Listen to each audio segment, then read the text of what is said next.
هبط وما بقاش يسلم. اليوم خليكم معايا واحد البلاصه زويونه غنعاود لكم قصتها. اليوم صارت معلام مدينه سلا، ساهله تقدر تعرفها وتقدر ما تعرفهاش.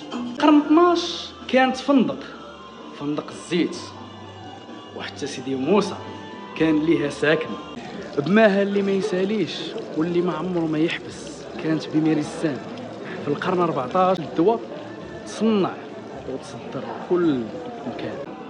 يا سيدي في عهد المارينيين دازت الايام وجاب اللارج وسكن بهاد الدار، كان بها يداوى من الوقف د الحباس. ايام كتوالى وعاد تحليمه لعاد القديم. رجع فندق اسكور، وفندق اسكور مشى وجات وراه قصه اخرى، قصه دار القاضي في القرن 19 بدات، وفي عهد الفرنسيس بقات. ايوا عرفتي فين انا ولا مازال؟ قصتنا مشات من الواد للواد وبقات مع الناس الجوال. واش عرفتوني دابا فين انايا؟ وخلي لي في كومونتير. ما تحتوت كاين ما يتشاف وباقي الخير.